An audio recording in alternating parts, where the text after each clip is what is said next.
Ustadz Abdul Somad, dulu saya ahli maksiat. Alhamdulillah sekarang sudah tobat. Alhamdulillah. Pertanyaannya, bolehkah saya menjadi imam sholat di masjid? Permisi lu sama pengurus.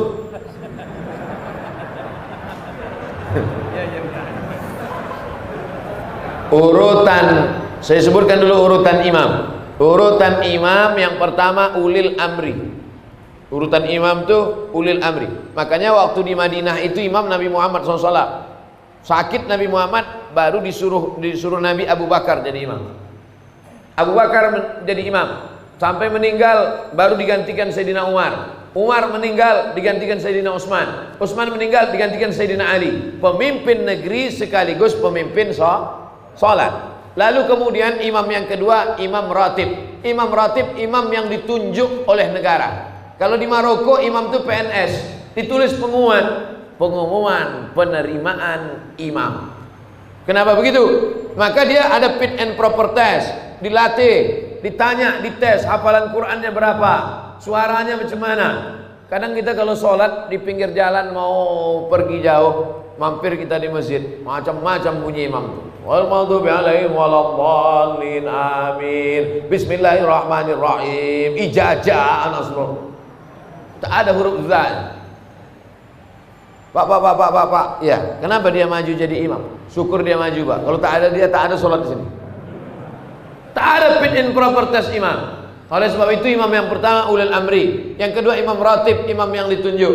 Tidak boleh orang maju ke depan. Siapapun yang datang ke Masjid Jami'atut Taqwa ini, datang ustadz dari Jakarta, sorbannya 4 lapis macam ban Vespa, tak boleh dia maju ke depan kalau tidak diizinkan oleh imam ratib. Makanya tadi sebelum sampai kemari saya pesankan Ustaz Iqbal, nanti yang maju ke depan imam ratib aja, imam tetap. Baik. Oleh sebab itu imam ratib kita. Nah, tadi pertanyaannya, orang yang sudah taubat, bolehkah dia jadi imam? At-taibu minadz dzambi kama la dzambalah. Orang yang sudah taubat, dulu sabu-sabu, narkoba, pezina, perampok, garong, semua sudah dia buat. Taubat dia, taubat nasuha, maka dia sudah suci sesuci-sucinya. Innallaha la yaghfiru ayyushraka bihi wa yaghfiru ma duna dzalika liman yasha. Allah tak menerima ampun dosa syirik, adapun dosa selain itu diampunkan Allah Subhanahu wa taala. Illa man taba, orang yang bertaubat, wa amana, beriman, wa amila amalan salihah, beramal soleh. Taubat dia, beriman dia, beramal soleh dia. Yubaddilullahu sayyi'atihim hasanat. Semua dosa-dosanya dulu diampunkan Allah, dijadikan kebaikan. Makanya kita yang jadi makmum, kalau ada imam tobat, tobat bertato dia, anting dia, maju dia jadi imam, tak usah kita permasalahkan. Jangan nanti assalamualaikum warahmatullahi wabarakatuh, ini nampaknya tak sah, ini imam ini bertato, anting ini masih berlubang telinganya. Ini nampaknya imam ini mantan funky ini, anak funk ini. Jangan, tak usah permasalahkan lagi, karena dia sudah tobat nasuha. Ada di Jepang itu yakuza itu semua badan ini bertato, yang tak bertato cuma lubang hidungnya aja, sampai ke muka ini bertato semuanya. Tobat dia, tobat imam di Jepang itu, tetap jadi imam, tak ada dipermasalahkan. Tato tidak menghalangi wudhu masuk ke dalam. Ini tak jadi masuk, kecuali imam itu berkutek, berarti bencong. Kutek menghalangi wudhu, tak bisa masuk. Adapun tato tak menghalang, tak usah dipermasalahkan. Begitu Pak. Kita lanjutkan. Pak Ustadz, saya mau tanya, apa hukumnya seorang istri yang ditinggal pergi suaminya selama 4 tahun? Berarti suaminya Bang Toib. Selama itu tak ada nafkah lahir batin dan suaminya. Apakah sudah jatuh talak kepada istrinya Pak Ustadz?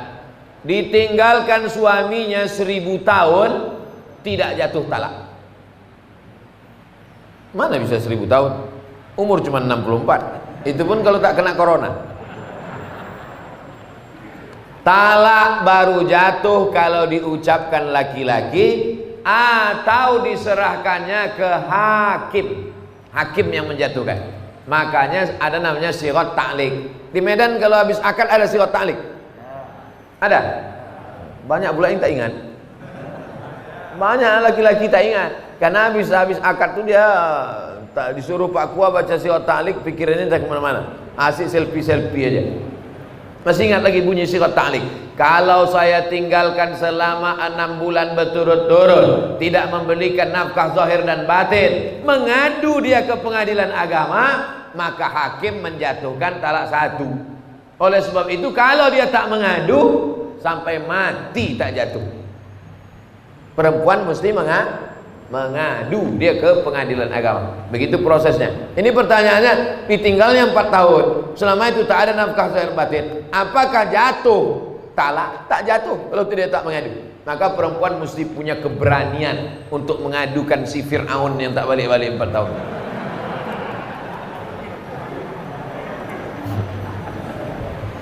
Apakah boleh dia menikah lagi dengan laki-laki lain?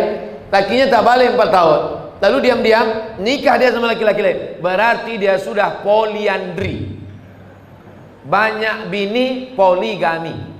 Banyak laki, poliandri. Banyak tempat berobat, poliklinik. Banyak suara, poliponik. Dulu handphone poliponik. Masih ingat lagi? Besar-besar handphone, bisa melempar anjing. Nah, oleh sebab itu makanya kalau dia mau selesai, dia pergi ke pengadilan agama. Pengadilan agama menjatuhkan, habis iddah 3 bulan, barulah dia bisa nikah lagi dengan suami yang baru. Jangan diam, tiba-tiba nikah dia lagi, bermasalah. Begitu nikah dia hari ini, balik yang 4 tahun itu. Kawat, bersimbah darah. Apabila dia menikah lagi dengan laki lain, sahkah pernikahannya? Tidak sah, karena dia masih dalam ikatan dengan suami yang pertama. Mohon jawabannya Pak Ustaz. Udah aku jawab udah.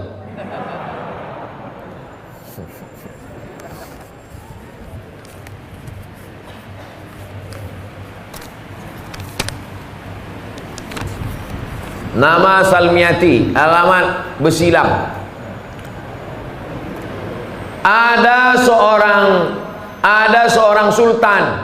Sultan ini Sultan Langkat. Di atas Medan ini Langkat kan? Sultan Langkat. Di bawah Langkat ini Sultan Delhi. Di bawah Delhi ini Sultan Serdang. Di bawah Serdang ini Sultan Asahan. Itu 4 kerajaan Melayu besar di Sumatera Timur. Eskos namanya, pantai timur. Langkat, Delhi, Serdang, Asahan. Sultan Langkat ini orangnya alim, namanya Sultan Musa. Sultan Musa ini ikut tarekat Naqsabandiyah yang dibawa oleh Syekh Abdul Wahab Rokan. Lalu kemudian dikasihnya lah tanah luas. Tuan Syekh, ini tanah luas, supaya Tuan Syekh tak pergi kemana-mana. Dipejamkan Tuan Syekh Abdul Wahab Rokan matanya, nampaknya pintu masuk Masjidil Haram. Dikasihnya lah nama pintu masuk itu ke kampung itu. Pintu masuk Masjidil Haram itu namanya Babus Salam. Maka aku kasih nama lah kampung ini Babus Salam. Nah, datang orang Melayu payah dia nyebut Babus Salam. Kau nak kemana? Besilang. Ulama-ulama dulu itu pejamnya mata nampak Babus Salam. Kita sekarang pejam mata nampak gaji 13. Yang PNS, saya tak PNS lagi. Hah? Apakah orang yang meninggal karena COVID bisa disolatkan dengan solat qalb? Solat qalb itu solat apa? Solat gaib. Oh, saya baca pula gitu Q. Solat gaib. Jadi kalau ada orang meninggal kena COVID, setelah digulung sama dokter di rumah sakit pakai plastik itu, udah digulungnya pakai selasiban itu, tak bisa lagi disentuh, masuk di dalam mobil ambulan, sholatkan aja dari luar mobil tuh kalau dikasih dokter. Kalau tidak dikasihnya, langsung dikuburkannya, dikebumikannya, maka anak menantu, cucu, cicit, kawan, jiran, tetangga sholat dari atas. Ini kubur, sana kiblat, ini kubur, ini kepala jenazah, ini kakinya. Kalau dia laki-laki, berdiri pas di arah kepala. Kalau jenazah itu perempuan, berdiri pas di arah pinggang. Sholatlah di atas. Ini kubur. Di atas kubur tuh sholat. Allah usolli ala hazil janazah arba'at takbiratin fardul kifayah. Makmuman atau imaman lillahi ta'ala. Allahu akbar. Fatihah. Allahu akbar. Selawat. Allahu akbar. Allahumma firlahu warhamhu. Allahu akbar. Allahumma la tahrimna ajrahu, dan seterusnya. Berapa hari Pak Ustaz? 3 hari 3 malam. Masih bisa. Mana dalilnya?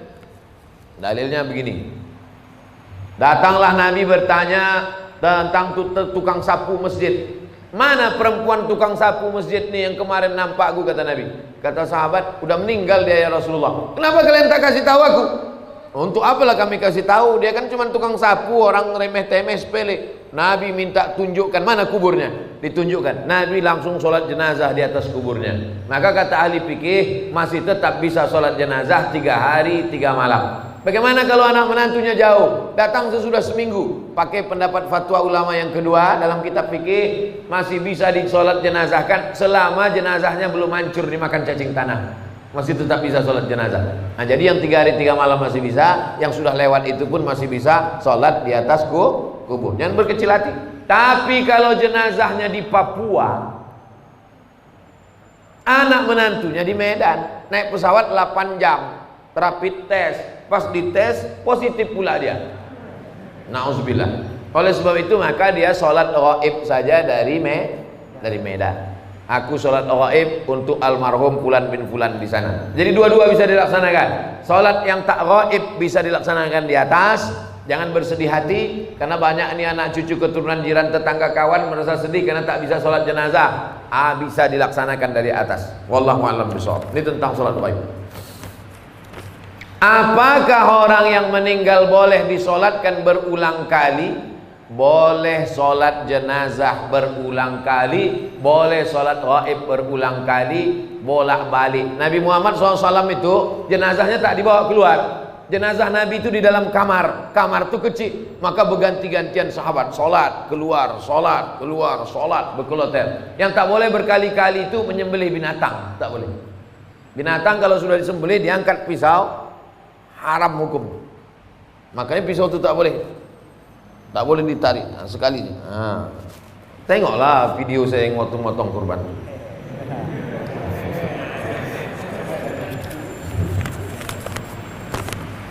Ustadz, bagaimana kriteria takaran ikhlas dalam menjalankan tugas sebagai ibu dan istri dalam agama Islam? Ibu sebagai ibu, besarkan saja anak-anak ibu itu supaya ibu dapat amal jariah. Mak saya mengandung saya, menyusukan saya, melahirkan saya, meninggal dia. Sekarang saya ceramah hari ini nanti 3 kali, pagi, siang, sore. Macam makan obat ceramah ini. Mengalir pahalanya, lapang kuburnya. Walaupun dia tak pernah mengajar saya sampai S1, S2, S3, tapi dia menyuruh, sekolah kau nak. Dulu kalau pagi duduk depan rumah, lewat anak santri pesantren, apa kata dia? Kau mesti masuk pesantren. Begitu saya ada adiknya yang doktorandus, tamat dari IAIN, kau nanti mesti doktorandus.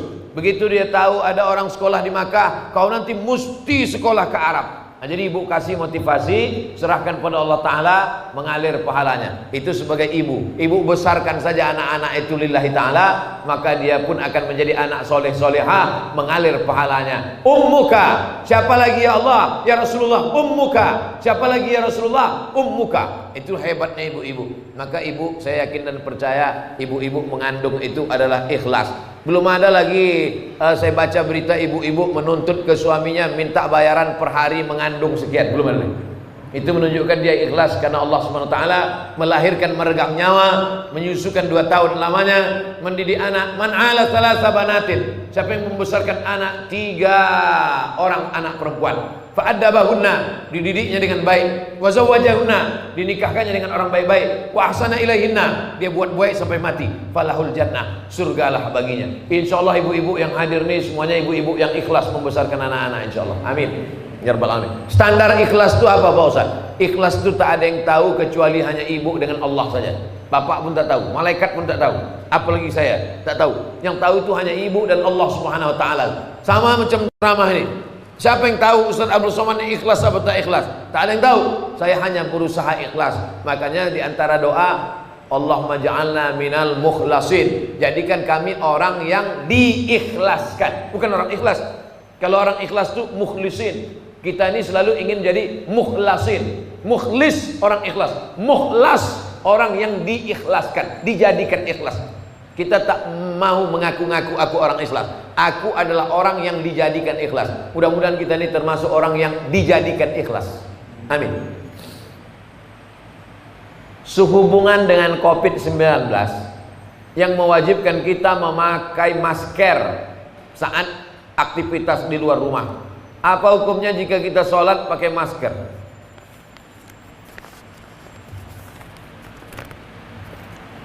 Sholat pakai masker hukumnya sah.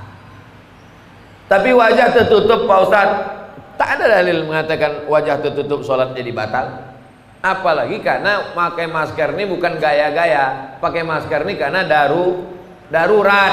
Ad-darurat tubihul mahzurat. Darurat, emergensi, membolehkan sesuatu yang tak boleh. Andai tak boleh menutup wajah ini, tetap boleh karena darurat. Hidung tak menempel Pak Ustadz. Hidung menempel ke lantai bukan rukun, bukan syarat, bukan wajib. Menempelkan hidung ke lantai bukan rukun, bukan syarat, bukan wajib, tapi sunat. Seelok-elok, seabdol-abdolnya kening menempel, hidung menempel. Orang-orang Arab itu saya tengok tak terlalu susah dia menempelkan hidung, sikit aja. Kita mak payah kali ya. Jangan tengok orang-orang Arab sembahyang, sikit aja kena. Kita terpaksa ditekuk baru kena. Menempelkan hidung ke lantai bukan rukun, bukan syarat, bukan wajib, sunat. Maka kalau meninggalkan sunat pun hanya makruh. Meninggalkan yang wajib haram, meninggalkan yang sunat makruh. Tapi karena darurat, ini dalam keadaan darurat. Yang darurat membolehkan, yang terlarang sekalipun boleh. Makan babi boleh apa tak boleh? Tak boleh. Kalau darurat boleh. Kenapa kau makan? Darurat. Pilihannya cuma dua, mati atau makan babi. Boleh kita pilih mati? Tak boleh. Makanlah babi itu sementara dapat pisang. Tapi udah datang pisangnya kau makan lagi. Kenapa kau makan ini? Darurat. Tapi ada pisang, enak pula kurasa. Maka boleh. Ustaz, saya ada utang dengan orang. Saya bayar utang saya. Tapi karena ada pandemi ini, pandemi itu wabah. Pandemi itu artinya wabah yang menyebar, itu pandemi.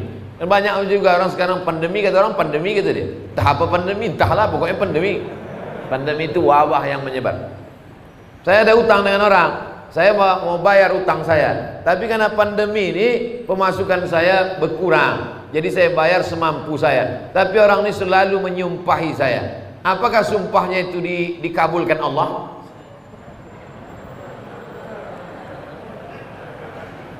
Utangnya ada tiga Pak Ibu, utangnya ada tiga. Yang pertama, ya ayyuhal Al-Baqarah 282. Ya ayyuhalladzina amanu, wahai orang beriman, idza tadayantum bidainin, kalau kau menjalin transaksi utang piutang, ila ajalin musamma, sampai batas tertentu, faktubuh, tulis. Ini jenis utang yang pertama, on time, tepat waktu. Kapan kau bayar? 1 Januari. Tahun berapa? 1 Januari. Tahun berapa? 2020 apa 2021? Tulis. Wastashhidu syahidaini min rijalikum. Ada 2 orang laki-laki jadi saksi. Illam yakuna rajulaini, kalau tak ada 2 orang laki-laki, farajulun, 1 orang laki-laki, wa imra'atani, 2 orang perempuan. Begitu tegasnya. Ayat paling panjang dalam Al-Qur'an, Al-Baqarah 282 tentang utang. Ini jenis yang pertama, on time. Yang kedua, fa in kana zu usratin fanaziratun ila maisarah. Inilah yang masuk kategori tadi. Kalau dia kesulitan karena pandemi, bisnisnya tak lancar, bangkrut, fanaziratun ila maisarah. Tunggulah sampai maisarah. Maisarah itu artinya mudah. Siapa nama anak kau? Maisarah. Kenapa? Mudah kali lahirnya. Bersin aku lahir deh. Fanaziratun ila maisarah. Tunggulah sampai dia mudah. Gimana? Kapan kau bayar?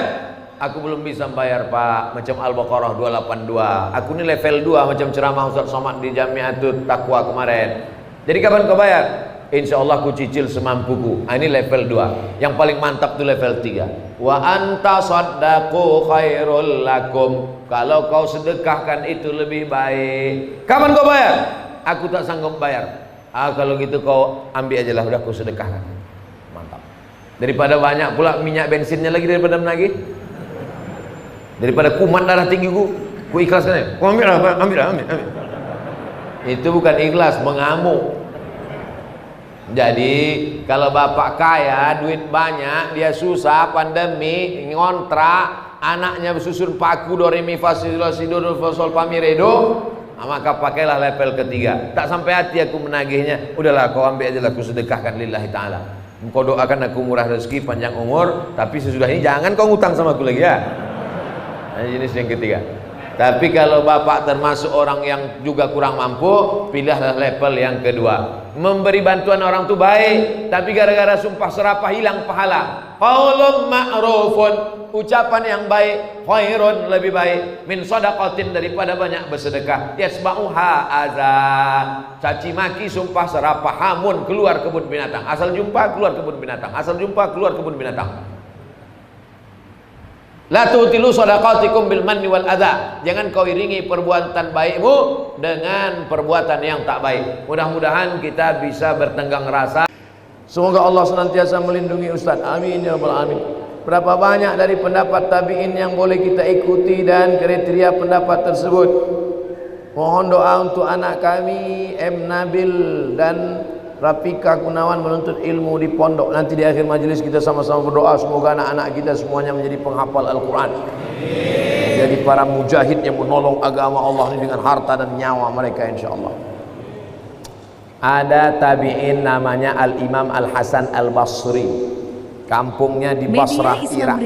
Maka ucapan-ucapan dia itu banyak dijadikan sebagai sandaran pendapat. Kriteria menerima pendapat tabi'in itu adalah, kalau dalam tafsir itu ada 4. Tafsir ayat Quran dengan Quran, tafsir ayat Quran dijelaskan hadis Nabi, tafsir ayat Quran dijelaskan oleh pendapat sahabat, tafsir ayat Quran dijelaskan oleh tabi'in. Tengok tafsir Tabari, ada tafsir Ad-Dhahhak, ada tafsir Mujahid, ada tafsir Ikrimah. Itu semuanya adalah tabi'in yang memberikan penafsiran. Tapi kalau dia bertentangan dengan Quran, bertentangan dengan sunnah, maka tidak dapat diamalkan. Tapi mustahil mereka membuat-buat pendapat, karena mereka adalah ahlus sunnah wal jamaah. Tabi'in yang condong kepada Qadariyah, Jabariyah, Mu'tazilah, fitnah khalqil Quran, keluar dari ahlus sunnah, maka tak bisa dipakai. Nah, ini semua harus dengan syarat dan ketentuan berlaku. Kalau orang sakaratul maut mengucapkan istighfar, bagaimana tuh Pak Ustaz? Tidak mengucapkan la ilaha illallah. Laqinu mautakum, talqinkan ke telinga sebelah kanan, la ilaha illallah. Nanti lidahnya nampak bergerak, suara udah tak ada lagi, bibir tak lagi bergerak. Hebatnya Allah Ta'ala, ada kalimat kalau diucapkan tak perlu bibir bergerak, lidah saja bergerak, tak bersuara, la ilaha illallah. Kalau sudah mulutnya, lidahnya nampak bergerak la ilaha illallah, diam, jangan ganggu. Tapi kalau dia meracau, berapa harga sawit, berapa ikan sekilo, nah, ingatkan la ilaha illallah sampai akhir kalamnya, la ilaha illallah. Bagaimana kalau dia pas mau mati itu astaghfirullah, tak masalah, karena substansi makna la ilaha illallah ada dalam astaghfirullah, ada dalam salawat, ada dalam subhanallah, ada dalam alhamdulillah, ada dalam Allahu Akbar. Nabi ketika mau meninggal dunia, apa kata Nabi? Allahumma ar-rafiqul a'la, Allahumma ar-rafiqul a'la, kata Nabi. Tengok kitab Ar-Rahiq Al-Maktub. Allahumma ar-rafiqul a'la, ya Allah, akan bersama dengan sahabat-sahabat a'la yang tinggi, nabi-nabi, siddiqin, syuhada, orang mati syahid, salihin. Jadi jangan nanti waktu menengok ada orang sakratul maut, astagfirullah, su'ul khotimah. Nah, karena substansi maknanya tetap ada. Bagaimana para rawi zaman dulu membukukan hadis? Bagaimana cara mereka membedakan hadis asli dan hadis palsu? Al-bazinjan syifaun min kulli da. Terong obat dari segala macam penyakit. Itu contoh hadis palsu. Terong obat segala macam penyakit. Siapa yang membuat hadis palsu? Tukang jual terong. Biar supaya laku dibuatnya hadis palsu. Syarat hadis sahih ada 5. Yang pertama, sanadnya bersambung. Sanad itu apa? Kau dapat hadis dari siapa? Imam Bukhari. Imam Bukhari dapat dari siapa? Abdullah bin Maslamah. Abdullah bin Maslamah dari siapa? Malik bin Anas. Malik bin Anas dari siapa? Abu Zinad. Abu Zinad dari siapa? Al-A'raj. A'raj dari siapa? Abu Hurairah. Abu Hurairah dari siapa? Dari Nabi Muhammad SAW. Sanadnya mesti nyambung. Kalau putus, lain. 2. Periwayatnya mesti adil. Adil. Apa arti adil? Menjauhi dosa besar, menghindari dosa kecil. Dulu kalau ada periwayat hadis yang tidak menutup kepala, tak diterima hadis. Karena tidak adil, tidak melanggar, sudah melanggar muru'ah. Makanya dulu periwayat hadis itu pakai sorban, pakai topi, menutup kepala. 3. Babit, ingatannya kuat. Ada orang alim tapi pikun, tak diterima hadis. Makanya kata Malik bin Anas, aku ketemu di Masjid Nabawi ini dengan orang-orang soleh. Kalau aku minta dia berdoa, turun hujan. Sakingkan kabul doa, sakingkan banyak zikirnya. Kalau kusuruh mereka berdoa, turun hujan. Tak perlu istisqa ramai-ramai. Satu orang saja berdoa, turun hujan. Tapi aku tidak meriwayatkan hadis dari dia. Kenapa? Karena pikun, tak ingat. 4. Riwayat dia tak boleh bertentangan dengan riwayat yang lain. Namanya syaz, mukhalafatus thiqah liman huwa awsaq minhu. 5. Tidak boleh ada illat. Illat itu apa? Sababun khafiyun yaqdah fi sihhatil hadis. Ada sebab walaupun kecil yang membuat hadis itu jatuh derajatnya, maka tak bisa diamalkan. Inilah kriteria yang dibuat ulama dalam kitab-kitab ulumul hadis, ilmu-ilmu hadis. Saya sedang hijrah, mendekatkan diri kepada Allah, tapi saya terbayang hal-hal kemaksiatan di saat saya dulu masih sendiri. Saya mohon bagaimana hijrah saya ini betul Pak Ustadz. Jangan sendirian, karena serigala akan menerkam kambing yang memisahkan diri dari jamaah. Buatlah komunitas, komunitas pemuda hijrah, komunitas jilbabers, komunitas hijabers, komunitas jombloan sejati, komunitas bikers syariah, komunitas anak begadang malam tapi tahajud rajin. Nah, buat komunitas. Setelah buat komunitas, angkat ketua, ada kartu anggota, membuat suatu kegiatan istiqomah, sholat berjamaah, qiyamul lail, undang pengajian, undang bapak-bapak dari dokter-dokter, ibu dokter untuk dialog tentang narkoba, undang bapak-bapak dari kepolisian tentang tertib lalu lintas, undang bapak-bapak dari TNI bicara tentang ketahanan kesatuan negara Republik Indonesia. Nah gitu. Karena komunitas ini tidak selamanya ceramah-ceramah. Mereka maunya dialog. Anak-anak muda ini tak mau lebih lama diceramahi. Mereka maunya dialog. Suatu masa saya di panggilan kerja suatu PT di dekat kota saya. Namun di saat saya diterima di tempat kerja itu, dilarang berjenggot dan berkumis. Saya sudah bilang saya tidak bisa mencukur jenggot saya. Mak nyindir saya. Tapi perusahaan itu masih keras agar saya mencukur jenggot saya. Apa tanggapan Pak Ustadz? Jenggot hukumnya sunat, maka mencukur jenggot hukumnya makruh menurut sebagian mazhab Syafi'i. Kalau ada ustadz yang berpendapat berjenggot itu wajib, maka mencukur jenggot berarti haram. Cukur jenggot haram, berarti dia milih pendapat yang berjenggot wajib.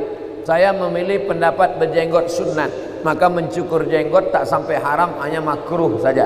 Jangan berkelahi masalah jenggot. Nanti yang tak berjenggot mengejek, oh kau sudah berjenggot ni ku tengok macam kambing. Kau tengok berjenggot, aku kambing, kau tak berjenggot anjing. Berkelahi, berkelahi antara berjenggot tak berjenggot. Yang ketawa siapa? Yang tak sembahyang. Ini hukum pokok pangkal. Kita mau kerja, lalu kemudian di situ suruhnya cukur jenggot. Ada tempat kerja lain boleh berjenggot, tapi gajinya agak rendah sedikit. Ikut yang rendah gaji ini, karena di sini kita bisa melaksanakan sunnah. Tapi kalau tak ada tempat lain, cuma ini cukurlah, tak apa-apa. Sambil mencukur tu istighfar, astagfirullahaladzim, astagfirullah, astagfirullah.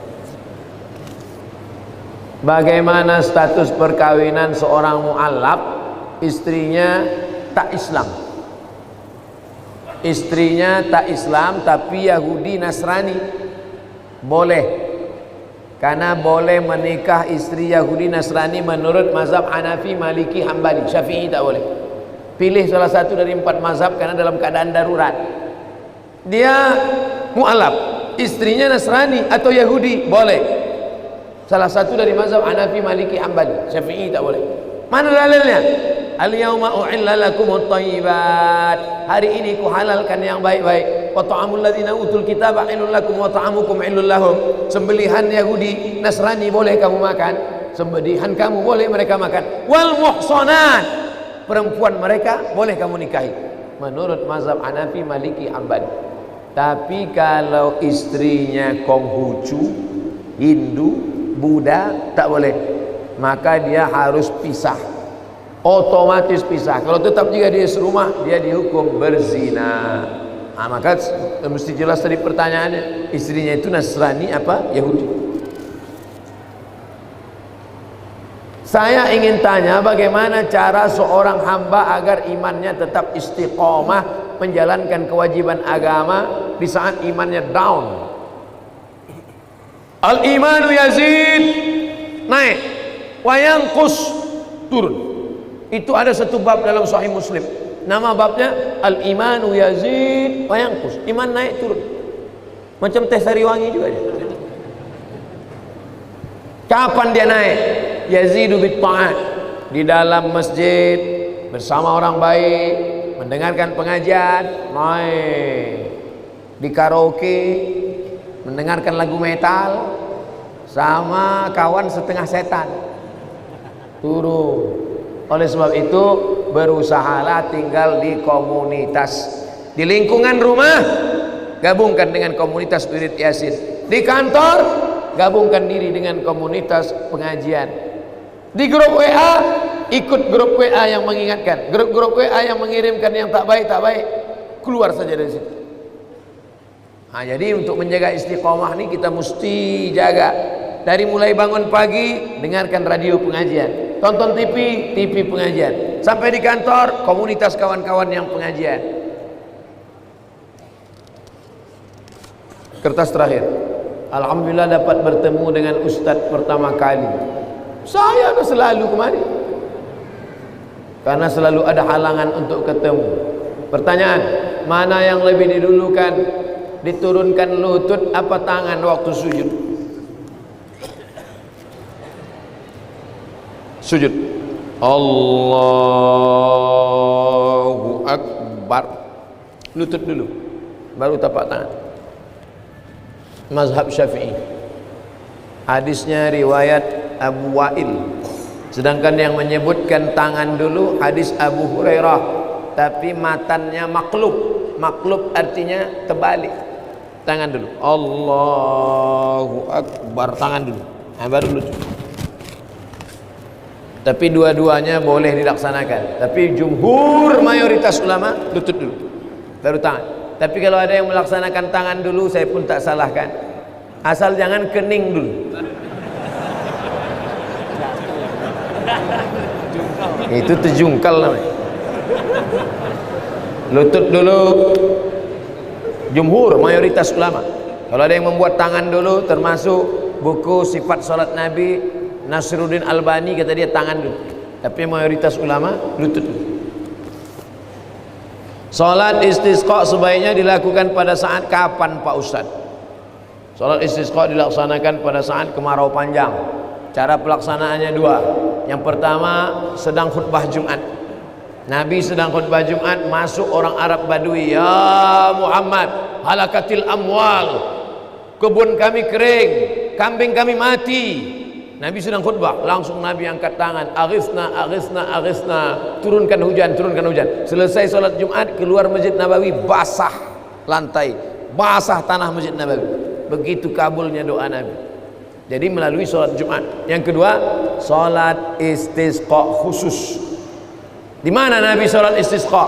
Nanti Bapak Ibu kalau pergi umrah, cari ini kiblat sebelah kanan ada namanya Masjid Ghumamah. Ghumamah arti awan.